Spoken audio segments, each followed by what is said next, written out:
impressive, Edgar. I knew you'd like it. Peter, meet our new sales and marketing director, Donald Fairchild, who comes to us from Ginsberg Publishing. Peter Stewart, personnel. Delighted you're joining us. We need someone like you here. Thank you. Anthea Duxbury, your export sales director. How do you do, Mr. Fairchild? I'm so glad you're joining us. So am I. And someone you're going to be working very closely with. I'll see you later. Your editorial director, Caroline Fielding.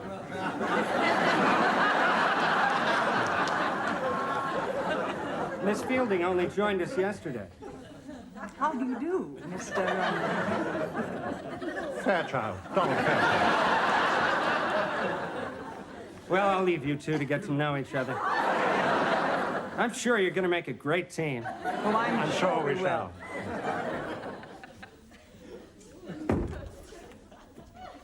What the hell's going on? I should have thought it's perfectly obvious. I'm your new editorial director. Or rather, you're my new sales and marketing director, since I've been here a day longer than you. I think we're going to make a great team, Mr. Fairchild.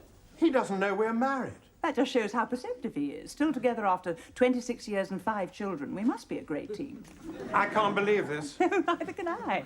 I didn't even apply for this job, but all of a sudden I'm whisked in to meet Edgar and he offers it to me. Just shows it's not what you know, it's whom you know. Who do you know? Whom, darling, accusative. All right. Whom do you know? I'm sorry, it's the editor coming out in me. Whom the bloody hell do you know? Who introduced you to Edgar? Anthea Duxbury. She's the export sales director. She was my secretary for a while at Linton Press when I was editing the Dartington trilogy, before you made me pregnant. I mean, before you married me. Well, apparently, Edgar acquired the American rights a couple of years ago and has made a small fortune. It seems I can do no wrong. Did I meet her? Who? Anthea Duxbury. Well, didn't Edgar introduce you? No, did I meet her when she was your secretary? Does she know me? I think you made a pass at her once. What? I don't know, darling. It's 20 years ago. Don't call me darling, darling. Don't call me darling. Someone might hear us. Well, why not? We're married. Exactly. What on earth is Edgar going to think? It's very demeaning when just a few minutes ago he introduced us. I suppose it does make him look a bit foolish. Him? Doesn't make me look too bright. He'll think I don't know what my own wife gets up to. Well, you don't. Why didn't you tell me you'd got a job here? I tried, but you were so preoccupied with what was happening at Ginsberg's, you wouldn't listen to my news. I did. You said you'd got a job on the hardware counter at Woolies. That was what, in literary circles, is known as irony. Dramatic irony. Though being in sales and marketing, Mr. Fairchild, I don't suppose you would recognize irony if you stepped in it. That was irony, too. You're right. I'm sorry. So much has been happening to me over the last 48 hours. I know. Yesterday, I thought Herman Ginsberg was stepping down and I was taking over the reins. At 10 a.m. this morning, I discovered the old rogue sold out to Edgar Franklin and I'm on the scrap heap with the rest of the Ginsberg personnel. You can imagine how I felt. Herman gets $3 million and I get the chop. I know. I was terribly worried about you. Thank you. Then, over lunch, I'm offered this marvellous job. Did you know Ginsberg's was being taken over? Well, there have been all sorts of rumours flying about. You knew? And you didn't tell me? Oh, I didn't know it was Ginsberg's until about an hour ago. That's why I was so worried about you. Were you? Of course. I mean, where would you get another job at your age? You're right. Do you know what my first thought was when I knew it was Ginsberg's that Edgar had bought? What? I thought, well, if you were made redundant, at least we'd have my money coming in. I love you, darling. Oh, Mr. Fairchild. I trust that isn't a habit you picked up at Ginsberg's. I trust that's irony. No, it's sarcasm. Come in. Oh, Caroline, Edgar's called a meeting. He'd like us in the boardroom in about 10 minutes. Does that include me? Especially you, Mr. Fairchild. Oh, please, call me Donald. Fine. Caroline, I've got to go and find Peter Stewart. Would you take Donald up there? You know where it is? Third floor. Right. I'll see you in a minute. Anthea, I can't help feeling your face is awfully familiar. Is it possible we've met before? I don't think think so, Donald. We might have been introduced at one of the book fairs. Yes, that'll be it. Well, see you in a few minutes. Thank God for that. She doesn't connect us. So subtle, Donald. Well, at least we know that Edgar doesn't know we're married. Well, we're going to have to tell him. Of course we're going to have to tell him. But thankfully, he'll hear it from me. From us. What? Yes, all right. I'll try and catch him before the meeting and I'll explain the situation. We'll explain the situation. What? Yes, all right. For goodness sake, stop being petty. The important thing is that Edgar is made aware of the circumstances as soon as possible. He'll probably find the whole thing as amusing as we do. As I do. I don't find it faintly amusing to arrive in a brilliant new job and have my managing director introduce me to my wife. I find it acutely embarrassing. Well, let's go and tell him. Yes. I think you ought to offer to stay on until they find a replacement for you. What? Oh, it's only fair. We can't leave him in the lurch. Nobody's going to be left in the lurch because I've no intention of leaving. But we can't work here together. We're married. Why on earth not? Well, because, well, we're married. So what? I can't be expected to work in the same building as my wife. It's not on. Not on?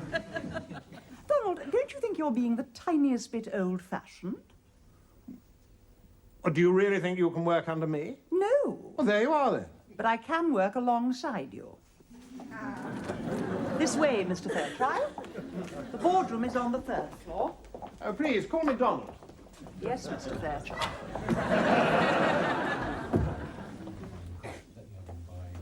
Let me introduce you to some people, Donald. Thank you, Caroline. This is Peter Stewart. He's our personnel. We've met.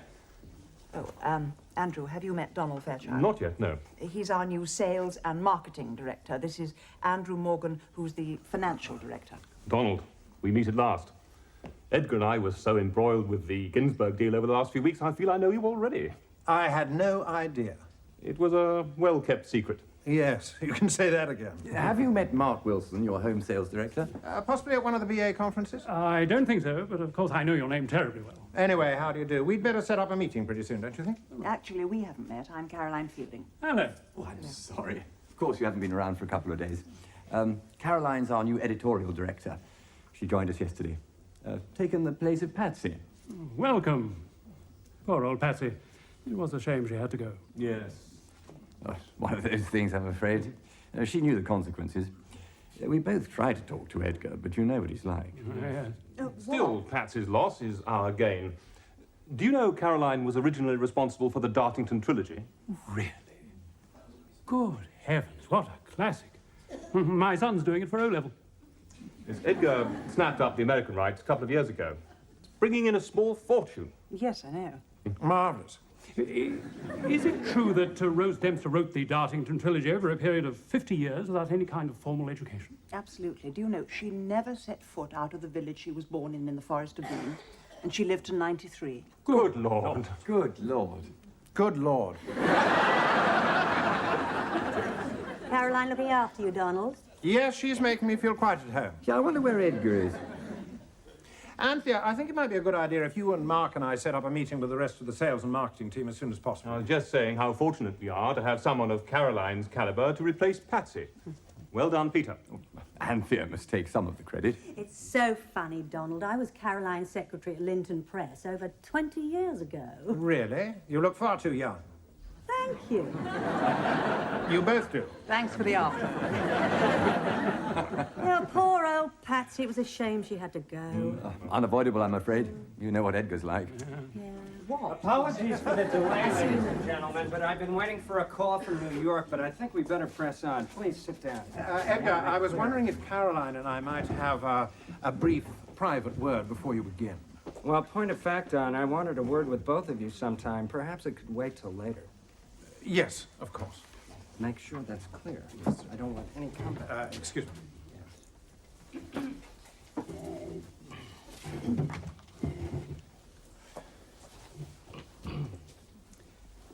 Ladies and gentlemen, I don't have to tell you that the last few days the air has been rife with rumor and counter-rumor regarding Oasis and a well-established London publishing house. Yesterday evening, Andrew Morgan, our financial director, and myself closed the deal. And Oasis has become the proud owner of Ginsberg Publishing.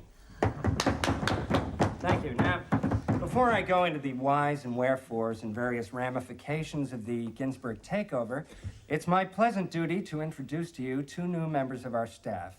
Don, you'll forgive me if I start with the fairer sex. First, let me welcome our new editorial director, an astute editor with a great track record, and I feel... Edgar, as I told you yesterday, most of my time recently has been spent raising my children, apart from quite a bit of freelancing. Well, maybe so. But this lady, ladies and gentlemen, was responsible for the Dartington trilogy. Need I say more? Caroline Fielding.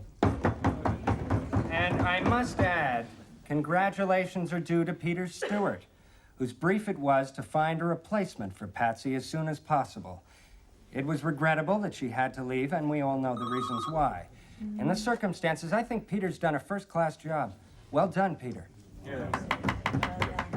And now, I'd like to introduce you to our new sales and marketing director, a really...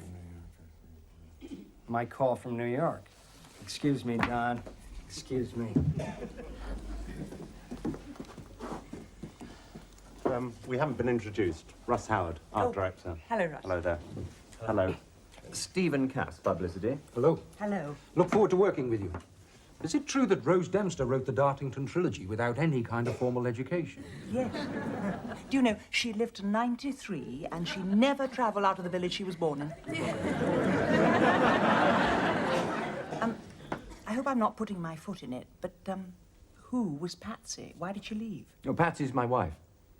Oh, I see. Is she expecting a baby then? Good Lord, I hope not. We've only been married 3 weeks. Why did she have to leave? Well, it was either her or me. We couldn't both work here being married. Oh, I don't know. Aren't you being a little old-fashioned? I think it's perfectly possible for married couples to work within the same company. Don't you, Caroline? I would have thought so. Not at Oasis. Why not? It's not allowed. Married couples can't work together. It's rigid company policy.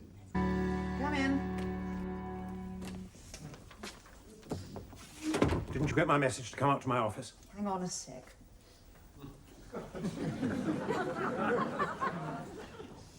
What is it? I'm frightfully busy. What is it? Didn't you take in what they said up there? Married couples aren't allowed to work together. Yes. Thank goodness we didn't say anything to Edgar. It'd be awful if one of us had to leave, especially for a silly reason like that. Caroline, one of us is going to have to leave. And it's not going to be me. I really am terribly busy. I've got to get through this manuscript. I've got a meeting with Russ at 5. Russ? The art director. We have to decide on a cover. Personally, I'd ditch it, but we're too far in. It's no good hiding your head in the sand. You're going to have to go. Why me? Well, you don't expect me to go, surely.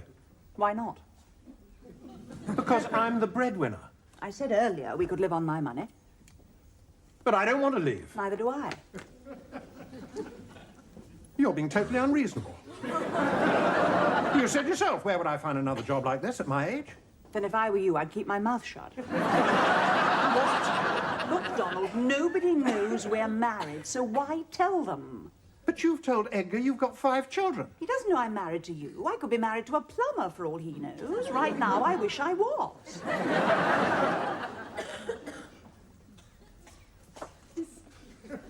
What am I going to say if I'm asked? I don't know. Use your imagination. You're mad. Donald, I have already given up my career once to bring up the children. You had no choice. Men can't have babies. I'm sorry. I know, and I accept it. A woman can either pursue a career and cope with the guilt or compromise. Well, I compromised and I have no regrets. I wouldn't change a thing, but I have done my bit. Now, by sheer fluke, I've landed myself a smashing job and nobody's going to take it away from me. Now, I really must get on. I'm terribly busy. Well, all right, we'll give it a go. We'll have to be careful that nobody finds out we're married. It's not going to be easy. Being married isn't easy. Okay, Thanks, Russ. See you tomorrow. Okay. Night, chap. See you tomorrow. Good night. Have a nice evening, Anthea. With my sister and my boring brother-in-law, I shouldn't think so for a moment. Goodbye. Right. Jackie, dump these where they belong, please. Yes, sure. Good night. Good night, Miss Fielding. See you tomorrow. Oh, Donald, excuse me. I'm treating myself to a cab to Marylebone. Can I give you a lift? No, I'm not going that way. Which way are you going? The other way. Caroline, John, I'm glad I caught you. I want you to take these manuscripts home with you. It's a first novel by a young American writer, and if we decide to make an offer, it's got to be in the next 48 hours, so I'd appreciate your views by the morning. Well, we'll read it tonight, won't we, Donald? Well, I will. I don't know about you. We're going to have to read it this evening if we have to give Edgar our views tomorrow. Quite. Oh, I'm away in Cambridge all day tomorrow. Perhaps we could meet for dinner and discuss it at leisure. Does that create any problems for either of you on the home front? No. No. My husband's working abroad at the moment. Really? What does he do? He's a plumber. Well, actually, I'm being a tiny bit facetious. He's a central heating engineer. He's on a year's contract in Saudi. Really? I would have thought central heating would be the last thing they'd need out there. Oh, no, it can get very chilly in the desert. Don, tomorrow evening okay for you? No problem. I'm not married. One of those things. Never found Miss Right.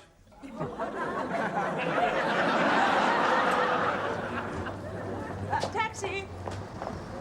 Good night. Good night. Good night. No. Donald, are you sure I can't give you a lift? No, thank you. I don't go anywhere near Marylebone. No, thanks. I'm taking the tube. Night. Marylebone Station, please.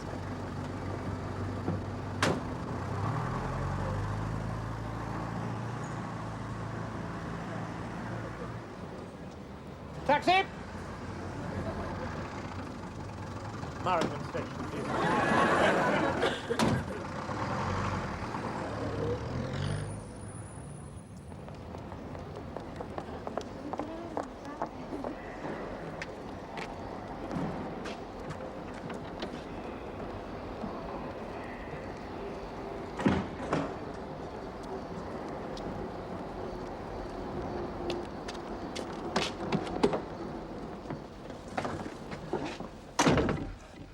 Darling, you are a clod.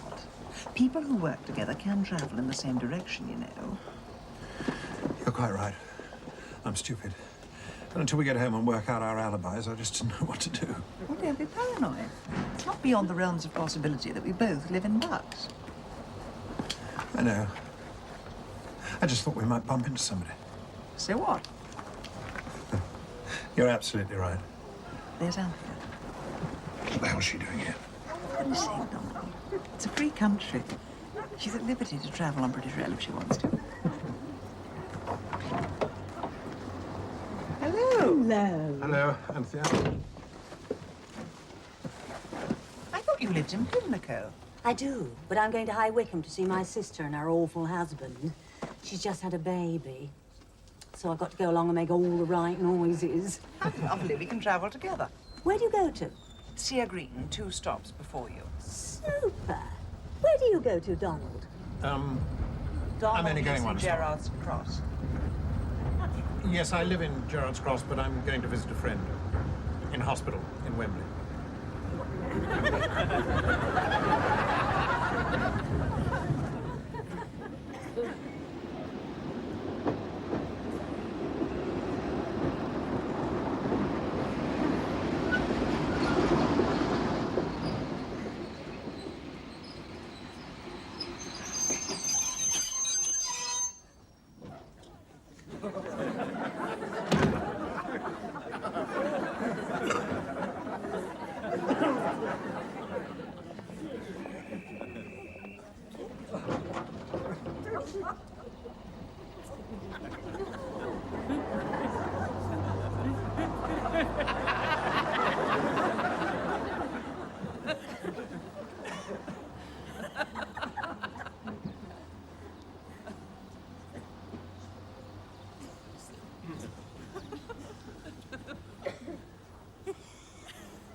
Don't say a word, just take me home.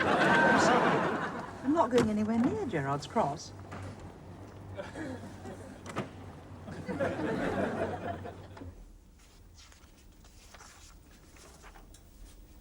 This is disgusting. It's almost pornographic. It is pornographic. I don't know if I like you reading this sort of thing.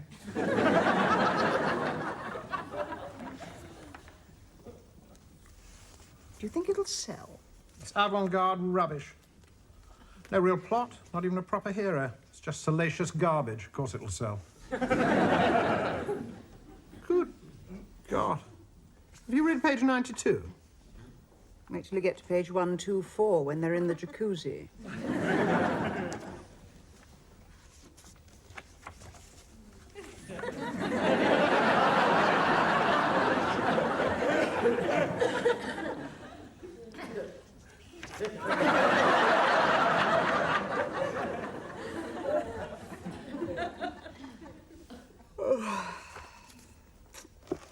I'll finish it tomorrow. I'm whacked. Night, darling. Yes, no.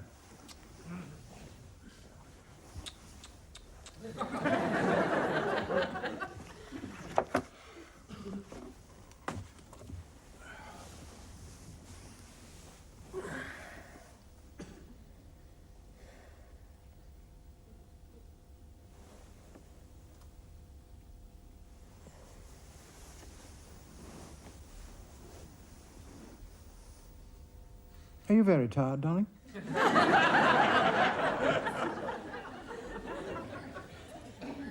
Oh, Mr. Fairchild.